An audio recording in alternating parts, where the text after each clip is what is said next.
When I talk about the problems with intellectual property and how it oppresses human rights to a certain degree and how it, causes welfare loss and whatnot, many people ask me, how will innovation happen? When the abolition movement was trying to get rid of slavery, many people would ask, who will work on the plantation? I'll pay $500. I want 5 goddamn fights. So what about my $500, huh? If the slaves have rights, who will work on the plantation? How will we make money? We can't work on the plantation. Stop.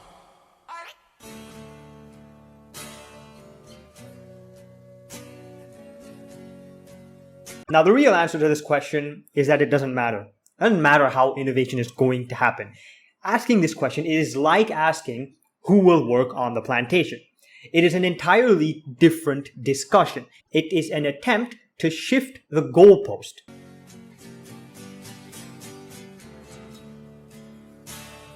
Nonetheless, I will discuss actual alternatives to intellectual property today because I figured, yes, we should actually have new systems which we can implement. There's no point just criticizing all the time. We need some kind of goal we can work to, I suppose. So let's actually discuss these solutions.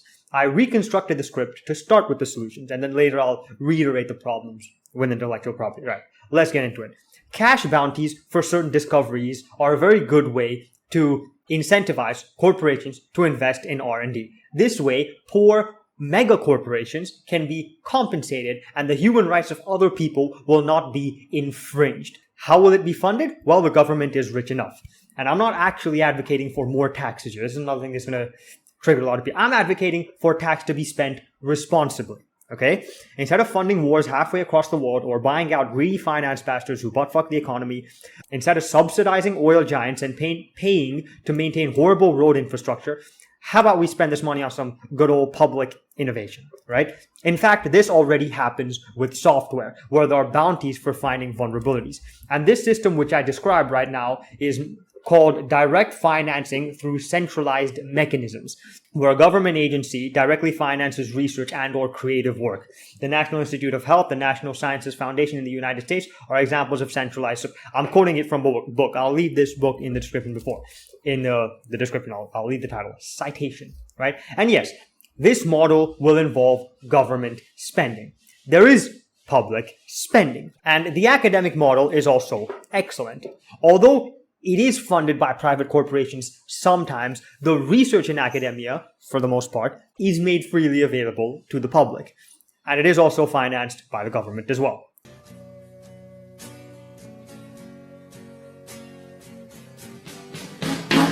And the research is still available for everybody, including the mega-rich corporations, so everyone can benefit from it. And again, when I talk about public funding, people often get triggered.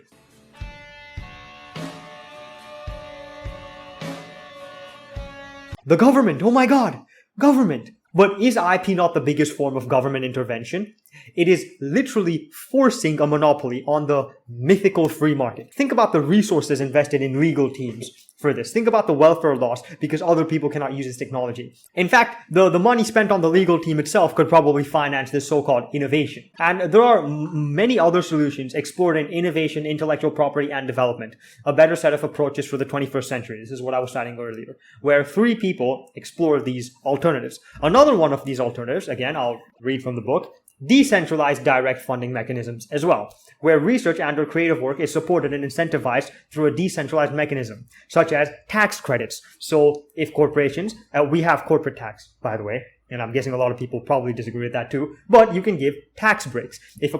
In fact, the US kind of does this already, where if you invest in capital again, you can actually write that off your taxes.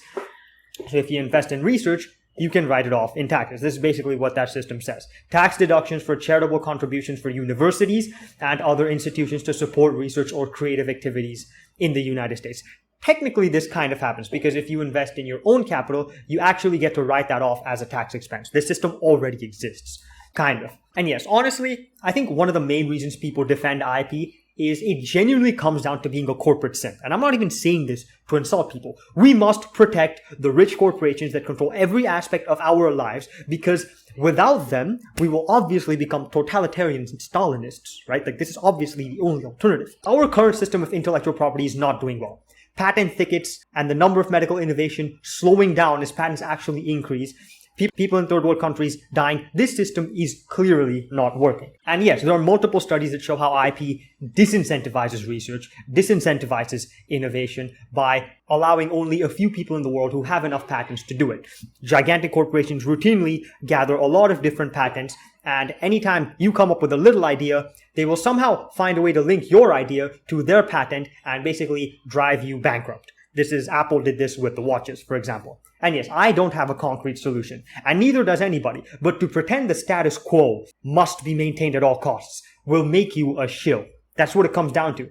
You're a corporate shill, basically. We need to start asking questions and think of alternatives. I have provided 2 here, and many people are providing many other ones. The 2 I provided are from the book. I'll link it in the description in case you want to read the whole thing. But let's be honest, you probably won't. We need to ask questions and actually use our fucking brains.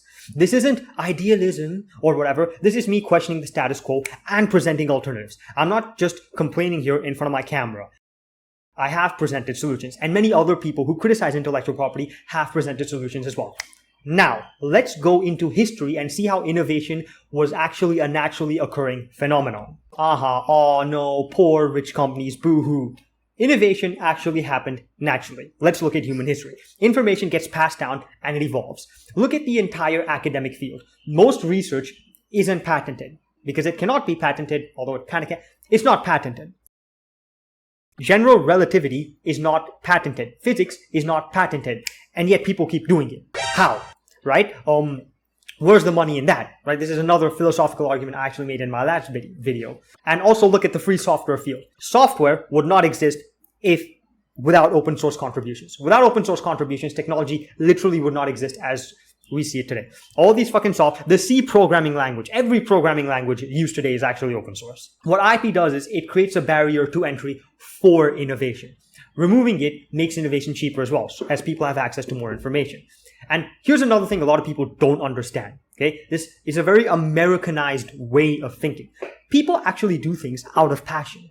This whole notion of rational fools in behavioral economics was actually put into question by Amartya Sen. This whole notion that they'll literally sit at home and do nothing all day is not true. A lot of music artists and small-time content creators produce content for free and they don't expect anything in return. Think about what I'm doing now, right? A lot of music on YouTube, you can find a lot of music produced by little content creators and it's not at all protected by IP.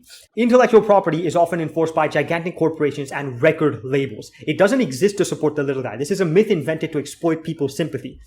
Musicians and artists starting out don't enforce intellectual property at all because they cannot. This whole notion that you can start a little business and get a patent and whatever is not actually as true as we like it to think.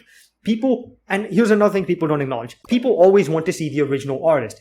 Fanatics, a fan. What is a fan? A fan is a fanatic. If I write a song and I perform the song and people like it, but then somebody else sings the song, the original content creator of the song, me, is still going to have value. Why does the Mona Lisa have a lot of value, even though someone else can paint it and replicate it like brushstroke for brushstroke? The original is still valued at a lot of money. And here's nothing. If people feel that they are part of a community and they feel valued, they will do things that do not make them a millionaire. Assuming that everyone's goal in life is to be this millionaire Sigma male top G is stupid. There are rewards other than money, such as fame or even just recognition. Think about Nikola Tesla and Edison. Edison was the intellectual property villain of that story. Again, I'm not trying to talk shit about Edison here. I understand he made a lot of contributions, but I'm just trying to say how he kind of fucked over Tesla. Everybody knows this. And again, as with technology and software, intellectual property and proprietary software are horrible. Bugs, security vulnerabilities, limitations to modification, and to reduce the marginal benefit of the software. This restricts welfare. They literally slow down innovation. Think about Vim and think about VS Code. Why is Vim always better? It is. I'm not going to get into this discussion. I'm sorry. They also disincentivize people from actually using the software. Because if you use a piece of software and you cannot modify it how you want, then it's just going to be a pain in the ass to use it. So you're going to look for alternatives anyway. free and open source alternatives. Why do you think I look for Vim instead of VS Code? Because VS Code was a pain in the ass to modify. And when information is easily available and open source, again, as I said many times, the cost of innovation is reduced so much that literally anybody can do it. Again, look at Vim.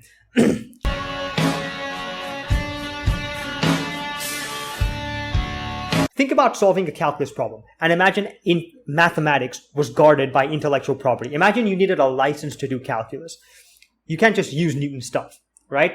You will have to reinvent everything yourself and you'll have to do it from the ground up. It would be ridiculous. Now apply the same logic to software and then apply the same logic to everything else. And yes, I understand these systems are imperfect, but I just wanted to make this video to state that there are other ways we can be doing things. And to pretend that intellectual property is this philosophical default of life is just disingenuous. And yeah, thank you for watching and have a nice day.